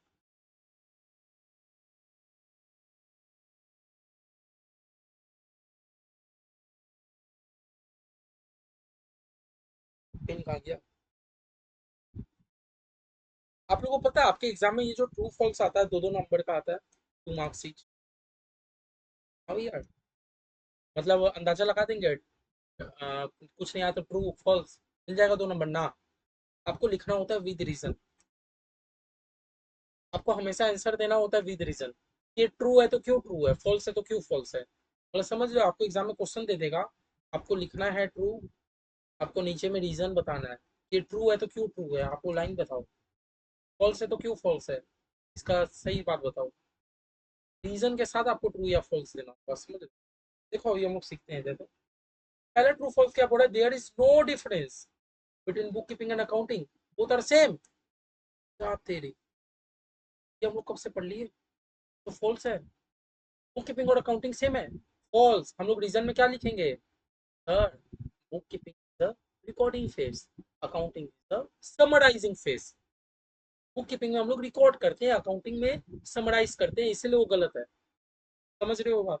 आपको इस तरह आंसर देना है तो आपको 2 में 2 मिलेगा। नहीं तो अगर आप खाली अंदाजा मारते हो ट्रू फॉल्स, तो टीचर पे डिपेंड है, या तो नंबर दे, या तो देगा तो हाफ देगा, एक भी नहीं देगा, 0.5 नंबर देगा। तो क्या पहला क्वेश्चन क्या बोला कि अकाउंटिंग और बुक कीपिंग में कोई डिफरेंस नहीं है, क्या नहीं है? आप बताओ। नहीं, डिफरेंस तो है। बुक कीपिंग में हम लोग खाली रिकॉर्ड करते हैं, जबकि अकाउंटिंग में हम लोग क्या करते हैं, समराइजिंग करते हैं। आओ दिखा दूं आप लोग को। आप लोग को मेरे बात पे भरोसा ही नहीं, दिखाना जरूरी हो जाता लास्ट में। देखो, मिटा के दिखा दे रहा हूँ। बुक कीपिंग में हम लोग क्या करते हैं, रिकॉर्डिंग करते हैं, जबकि अकाउंटिंग में हम लोग क्या करते हैं, समराइजिंग करते हैं सारा ट्रांजेक्शन को। है ना? तो दोनों सेम कैसे हो गया? दोनों तो अलग अलग है ना। फिर हम लोग लिखेंगे फॉल्स और रीजन दे देना कि book keeping is a recording phase, जबकि summer accounting is a summarizing phase. 2 number क्या बोल रहा है? बोला management accounting covers the preparation and interpretation of financial statement. अच्छा। अच्छा, फाइनेंशियल स्टेटमेंट बनाते हो, प्रिपेयर कर रहे हो फाइनेंशियल स्टेटमेंट, तो ये मैनेजमेंट अकाउंटिंग हो गया कि ये फाइनेंशियल अकाउंटिंग हुआ, तो ये भी फॉल्स है। याद आ रहा है, मैनेजमेंट अकाउंटिंग तो हम लोग अपने इंटरनल के लिए बनाते हैं, इंटरनल रिपोर्ट के लिए। जबकि फाइनेंशियल अकाउंटिंग हम लोग क्या करते हैं, फाइनेंशियल अकाउंटिंग में हम लोग फाइनेंशियल स्टेटमेंट बनाते हैं। फाइनेंशियल स्टेटमेंट का मतलब मैंने आपको दो चीज अभी के लिए याद करने बोला था, बैलेंस शीट, पीएल। तो आप फाइनेंशियल स्टेटमेंट प्रिपेयर कर रहे हो, वो मैनेजमेंट अकाउंटिंग है? नहीं, वो तो फाइनेंशियल अकाउंटिंग है। समझ लो। देखो, आपको दिखा भी दूं। आप फाइनेंशियल स्टेटमेंट प्रिपेयर कर रहे हो, वो तो फाइनेंशियल अकाउंटिंग है, मैनेजमेंट अकाउंटिंग थोड़ी है। Financial accounting covers the preparation and interpretation of financial statement, जबकि मैनेजमेंट अकाउंटिंग तो इंटरनल रिपोर्टिंग होता है टू द मैनेजर। जो हम लोग इंटरनली अपने मैनेजर लोग को रिपोर्ट करते हैं वो होता है मैनेजमेंट अकाउंटिंग। तो वो भी क्या था, फॉल्स था, रीजन लिख देना, टू फॉल्स है। कहीं पर भी डाउट है आप मुझसे पूछना जरूर। 3 number, financial accounting is concern with internal reporting. देख लो, इंटरनल रिपोर्टिंग हम लोग फाइनेंशियल अकाउंटिंग से करते हैं कि मैनेजमेंट अकाउंटिंग से करते हैं? मतलब ऊपर नीचे दे दिया। मैनेजमेंट अकाउंटिंग में हम लोग इंटरनल रिपोर्टिंग करते हैं, फाइनेंशियल अकाउंटिंग में हम लोग फाइनेंशियल स्टेटमेंट बनाते हैं। लिख देना। बोला customer of business should not be considered as user है। हमारा कस्टमर को यूजर नहीं बोलेंगे। बोला customer of business should not be considered as user of account, they are not interested to know performance of the business. एक customer को business का performance जानने में कोई इच्छा नहीं रहता? आप बताओ, लाइन क्या लिखा है सही बताओ। देख लो आप लोग, क्या देखो, मैगी, मैगी अपना एक ऐसा हाइप बना लिया है कि आप लोग मार्केट में जब भी जाते हो, भैया मैगी दे दो ना। बहुत के कम के मुंह से ऐसा निकलता है, भैया ये भी दे दो ना, भैया वो चिंग्स वाला जो आता था वो दे देना। बल्कि मेरे मुंह से तो ये भी निकलता, भैया ये भी मैगी देना, चिंग्स वाला मैगी देना। तो समझ रहे हो मैगी कितना अच्छा एक गुडविल बना लिया है कस्टमर के मन में, कि कस्टमर को अगर वो नूडल्स टाइप का कुछ खाना ही है तो उसके मुंह से मैगी निकलता है। वो ईपी कभी नहीं निकालेगा, वो चिंग्स नूडल्स कभी नहीं निकालेगा, वो मैगी ही निकालेगा। तो क्योंकि मैं इतना बड़ा वो कंपनी का कंज्यूमर हूँ, तो कभी ना कभी तो मुझे जानने में शौक रहेगा कि कंपनी का फाइनेंशियल अकाउंटिंग कैसा चल रहा है। देखो खोल के, क्या कंज्यूमर आपके लिए कोई यूजर नहीं है? कंज्यूमर कोई यूजर है? ये भी तो फॉल्स हो गया। क्या कंज्यूमर सिर्फ आपका मैगी खाने में इंटरेस्ट रखता है? ये बताओ। कंज्यूमर में आप, कंज्यूमर को आपका बिजनेस परफॉर्मेंस से कोई इंटरेस्टेड नहीं है, नॉट इंटरेस्टेड लिखा है। नहीं, कंज्यूमर को भी इंटरेस्ट रहता है, कस्टमर को भी इंटरेस्ट रहता है आपका बिजनेस कैसा परफॉर्मेंस। फॉल्स। फिर क्या बोल रहा है, summarizing is the basic function of accounting. अच्छा, all business transaction of financial character evidenced by such document are recorded in the books of accounts। बोला summarising is the basic function, ये भी false है। क्योंकि बेसिक फंक्शन समराइजिंग थोड़ी होता है। Summarising में तो आप समझ रहे हो, टैली हम लोग पूरा ट्रायल बैलेंस बना के पीएल बैलेंस शीट बनाते हैं, तो बेसिक कहाँ से हुआ? हाँ, जबकि आपका रिकॉर्डिंग होता है बेसिक फंक्शन। फॉल्स, क्योंकि recording is the basic function. Basic function summarising होता है कि रिकॉर्डिंग होता है? मेरे हिसाब से तो रिकॉर्डिंग होता है। बेसिक बेसिक बेसिक बेस बनाने के लिए आप सबसे पहले क्या करोगे, रिकॉर्ड ही ना करोगे कि आप डायरेक्ट समराइज कर दोगे? रिकॉर्ड किए नहीं, डायरेक्ट समराइज कर दिए, तो ये तो फॉल्स है। समराइजिंग तो बेसिक फंक्शन हुआ नहीं, रिकॉर्डिंग होता है बेसिक फंक्शन। इसके बाद क्या बोला, 6 number, balance sheet shows the position of the business. Position मतलब financial position of the business and not on the future date. हाँ सही बात है। बैलेंस शीट हम लोग का कब का पोजीशन दिखाता है, आज के डेट का दिखाता है कि फ्यूचर डेट का दिखाता है? यही तो हमारा एक सबसे बड़ा लिमिटेशन था, कि हमारा हम लोग जो बैलेंस शीट बनाते हैं वो आज के ही डेट का हम लोग को पोजीशन बताता है, वो फ्यूचर डेट का तो नहीं बताता। ये लाइन तो सही लिखा है, ये ट्रू हो गया। 7 नंबर, बोल रहा objective of book keeping are complete recording and ascertainment of financial effect of business. हाँ, बुक कीपिंग का अपने दो ही तो ऑब्जेक्टिव पढ़े थे, जो सारा ट्रांजेक्शन को रिकॉर्ड करता है कि समराइज कर देता है? भैया रिकॉर्डिंग करता है, कोई भी समराइजिंग नहीं बोलेगा। अरे बुक कीपिंग में तो पहले रिकॉर्ड होगा, तब ना जाके अकाउंटिंग में समराइज होगा। तो बुक कीपिंग का तो दो ही ऑब्जेक्टिव है, कि सारा ट्रांजेक्शन को कंप्लीट रिकॉर्ड कर देता है, साथ साथ ये पता लगाता है कि मेरे बिजनेस में क्या फाइनेंशियल इफेक्ट पड़ा। बोल के भी दिखा दो, चलो चलते हैं। तो भरोसा नहीं करते, थोड़ा सा ही देखो। बुक कीपिंग का दो ऑब्जेक्टिव था, कंप्लीट रिकॉर्ड करना, असरटेनमेंट ऑफ फाइनेंशियल इफेक्ट। देखो सारा ट्रू फॉल्स कितना इजी था। अगर आप ये अपने आप नहीं कर पा रहे हो तो बेटा आपके रिवीजन में गड़बड़ है। पर क्या हो, वो देखो वो ज्यादा दिन साथ नहीं देगी, लेकिन ये बहुत दिन साथ देगा। तो हमारा आंसर भी चेक कर लेते हैं। पहला false false false false false true, तो पहला 5 फॉल्स बाद में 2 ट्रू। चलो चेक कर लेते हैं, आपको मेरे ऊपर भरोसा है कि नहीं। कहाँ गया भाई आंसर? नहीं तो पहला पांच तो false, false, false, false, false, फिर क्या हुआ?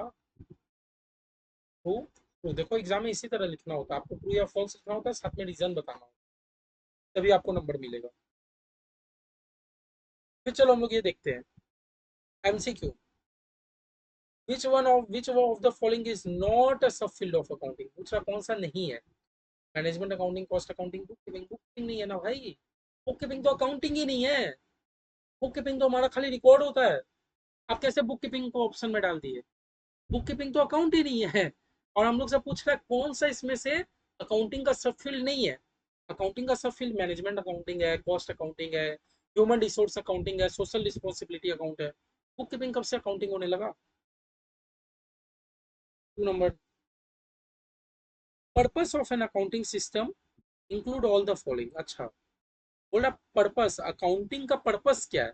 उसमें सब चीज आता है, कौन सा चीज नहीं आता? आपसे ये चीज पूछता है। अच्छा, अकाउंटिंग में हम लोग इंटरप्रेट करते हैं, रिकॉर्ड तो करते हैं, क्लासिफाई भी करते हैं, dictate the specific type of business that the enterprise में इंगेजिंग। डिक्टेट, अकाउंटिंग में हम लोग बार बार डिक्टेट करते हैं क्या? मुंह से जोर जोर से बोलते हैं क्या? डिक्टेट करते हैं क्या अकाउंटिंग में? देखो इंटरप्रेट तो करते हैं, क्लासिफाई भी करते हैं लेजर में, डिक्टेट कब से करने लगे? तो ये है, अकाउंटिंग में ये नहीं होता, डिक्टेट नहीं होता। 3 नंबर। डिक्टेट क्यों करेंगे? आप पूरा फाइनेंशियल स्टेटमेंट बना दो ऑटोमेटिक, वो एक लैंग्वेज है। अब जिसको अकाउंटिंग आता होगा वो रीड करते ही समझ जाएगा। के सामने आप खड़े होकर समझाओगे, देखो मैंने ये जर्नल एंट्री मारा, आज रामू को सेल किया 2 लाख का, तो Ramu account debit to sale account, ऐसे डिक्टेट करोगे क्या? नहीं ना। तो बोला book keeping is mainly concern with, bookkeeping क्या चीज में ध्यान रखता है? रिकॉर्ड करने पे कि डिजाइन करने पे कि इंटरप्रेट करने पे? नहीं भैया, ये तो हम लोग को अच्छे से पता है कि बुक कीपिंग खाली जर्नल पे रिकॉर्डिंग होता है, तो हम लोग को अच्छे से पता है, हम लोग पढ़ के आए हैं। ये बोल रहा है all of the following are function of accounting except. अच्छा, इसमें से सारा अकाउंटिंग का एक फंक्शन है, एक्सेप्ट कौन सा हमारे अकाउंटिंग का फंक्शन नहीं है? Decision making, ledger posting, forecasting. अरे भैया, लेजर पोस्टिंग तो बुक कीपिंग में होता है। बुक कीपिंग का काम ही क्या है? रिकॉर्ड करो, लेजर पोस्टिंग करो। ये अकाउंटिंग में कब से होने लगा? और हम लोग फंक्शन ऑफ अकाउंटिंग भी पढ़ के आए थे। फंक्शन ऑफ अकाउंटिंग में याद है, सबसे पहला पॉइंट था मेजरमेंट, पास्ट परफॉर्मेंस को मेजर करना, फोरकास्टिंग फ्यूचर परफॉर्मेंस को फोरकास्ट करना, डिसीजन मेक लेना, कंट्रोल, कोई एरिया में वीकनेस है आपका तो उस चीज को कंट्रोल करो, है ना? ये सब तो फंक्शन था। लेकिन लेजर पोस्टिंग कब से अकाउंटिंग का काम होने लगा? कि बोला फाइनेंशियल स्टेटमेंट और पार्ट ऑफ फाइनेंशियल स्टेटमेंट हम लोग कहाँ बनाते हैं, अकाउंटिंग में कि बुक कीपिंग में कि मैनेजमेंट अकाउंटिंग में? भाई आप सबसे पहले मुझे फाइनेंशियल स्टेटमेंट का मतलब बताइए, मैं बार बुझा रहा हूँ। फाइनेंशियल स्टेटमेंट का मतलब पूरा नहीं बता रहा हूँ, 2 चीज खाली याद रखने के लिए बोल रहा हूँ, कुछ कारण है। फाइनेंशियल स्टेटमेंट का मतलब profit and loss account, balance sheet, 2 चीज। ये 2 चीज आप कहाँ बनाते हो बाबू? अकाउंटिंग में बनाते हो कि बुक कीपिंग में बनाते हो कि मैनेजमेंट अकाउंटिंग में? भैया बुक कीपिंग में तो खाली रिकॉर्डिंग करते हैं जनरल, उसको हटा ही दीजिए, तो अकाउंटिंग में ना बनाओगे। मैनेजमेंट अकाउंटिंग तो इंटरनल कंट्रोल के लिए होता है, इंटरनल इंटरनल मैनेजर लोग के लिए होता है। तो बैलेंस शीट क्या इंटरनल के लिए बनाते हैं कि सबके लिए बनाते हैं? सबको दिखाने के लिए बनाते हैं भाई, ये अकाउंटिंग का काम है। नंबर क्या बोल रहा है? Financial position of the business is ascertained on the basis of. हम मुझे मेरा फाइनेंशियल पोजीशन कैसे पता चलेगा? बार बार बोला बैलेंस शीट से पता चलेगा। शुरू से बताते आ रहा हूँ, बहुत बार ये वर्ड रिपीट किया हूँ, अगर आप नहीं सुन रहे हो तो ये फिर गलत है, अच्छा नहीं कर रहे हो आप मेरे को। तो फाइनेंशियल पोजीशन आपको कैसे पता चलता है? बैलेंस शीट से पता चलता है अपना। कि बोला यूजर्स ऑफ अकाउंटिंग इंक्लूड, कौन कौन यूजर्स में आता है? क्रेडिटर तो हमारा यूजर है, सप्लायर भी यूजर है, लेंडर कस्टमर लोग भी यूजर है, बोथ ए एंड बी, सभी तो यूजर है। तभी तो डायरेक्टली इनडायरेक्टली हमारा वो है, मतलब इंटरेस्टेड है हमारे बिजनेस से। फिर क्या बोल रहा है? Financial statement do not consider. Financial statement क्या चीज को कंसीडर नहीं करता? Asset express in monetary item. Financial statement हर वो मॉनिटरी आइटम को कंसीडर करता है, चाहे वो एसेट हो कि लाइबिलिटी हो। मॉनिटरी आइटम है, फाइनेंशियल स्टेटमेंट में आए। नॉन मॉनिटरी आइटम है, फाइनेंशियल स्टेटमेंट में नहीं आएगा। सिंपल सी बात। रुपया पैसा का बात है ना, आएगा ही, चाहे वो कितना ही बड़ा लॉस हो, कितना ही लाइबिलिटी हो, कितना ही एसेट। रुपया पैसा का बात है, फाइनेंशियल स्टेटमेंट में आएगा। रुपया पैसा का बात नहीं है, फाइनेंशियल स्टेटमेंट में नहीं आएगा। बात समझे? समझे? तो मॉनिटरी मॉनिटरी आइटम है फाइनेंशियल स्टेटमेंट में आएगा, लेकिन नॉन मॉनिटरी आइटम का चीज तो मेरे भाई फाइनेंशियल स्टेटमेंट में नहीं आएगा। फिर देखते हैं। पूरे 1 जनवरी को क्या हुआ, सोहन ने रेंट पे किया 5,000 का। 1 जनवरी को क्या हुआ, कितना बचा बाबू, 1 जनवरी को सोहन ने 5,000 का रेंट पे किया। तो रेंट पे किया, ये पूछा इवेंट है कि ट्रांजेक्शन है, मैंने आपको मतलब बताया था ना। आपने कोई से सामान खरीदा, इवेंट, सामान खरीदने का रिजल्ट क्या हुआ, प्रॉफिट हुआ कि लॉस हुआ, ट्रांजेक्शन। आपने कोई से सामान खरीदा, ट्रांजेक्शन। वो सामान खरीदा बेची करने से आपको प्रॉफिट हो रहा है कि लॉस हो रहा है, वो है होता है इवेंट। तो कोई भी ट्रांजेक्शन है ना, सोहन ने रेंट पे किया 5,000, ये तो एक ट्रांजेक्शन है। जबकि रेंट पे करने का रिजल्ट क्या होता, आपको अल्टीमेट प्रॉफिट हुआ कि लॉस हुआ कि मेरा रेंट एग्रीमेंट बदल गया, वो होता है इवेंट। पूरा 31 मार्च 2022 को क्या हुआ कि after sale of good worth 2,000 he is left with the closing inventory. कितना बचा और हमारा,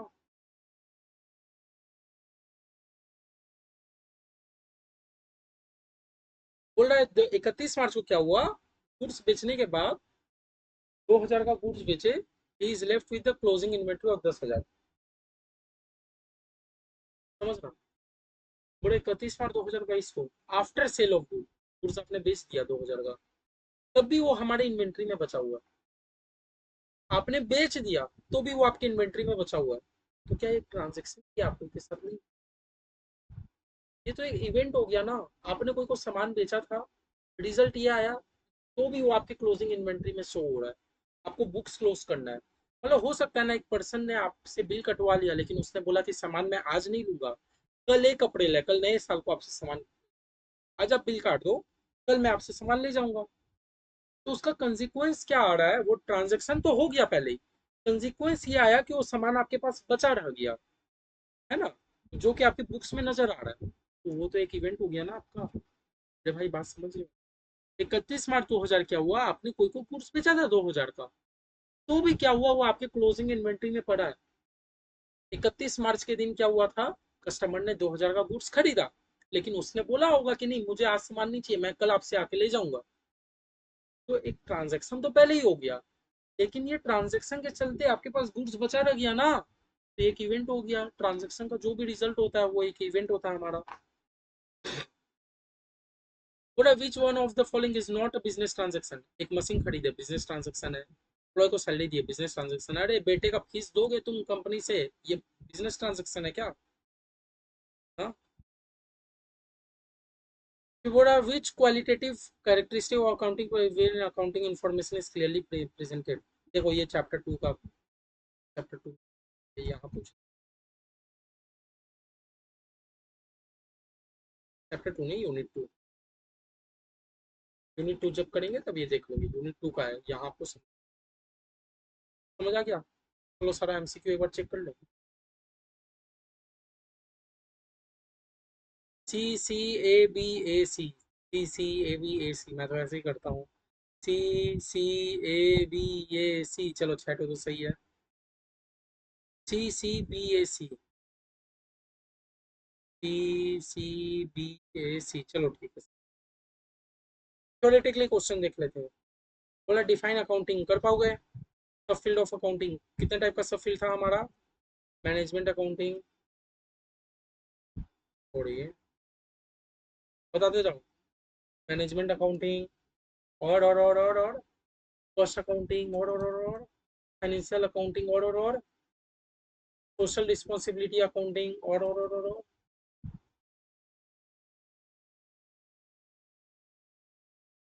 एक और था ना, ह्यूमन रिसोर्स अकाउंटिंग। 5 टाइप का अकाउंटिंग का हम लोग सब फील्ड पढ़े थे। तो जिसमें मैनेजमेंट अकाउंटिंग हम लोग इंटरनल मैनेजर लोग के लिए करते हैं, कॉस्ट अकाउंटिंग हम लोग क्यों करते हैं, ताकि हम लोग को एक प्रोडक्ट का पीस, मतलब कॉस्ट पर पीस हम लोग को पता पड़ चल पाए। फाइनेंशियल अकाउंटिंग में हम लोग क्या करते हैं, पीएल बैलेंस शीट बनाते हैं, ठीक है।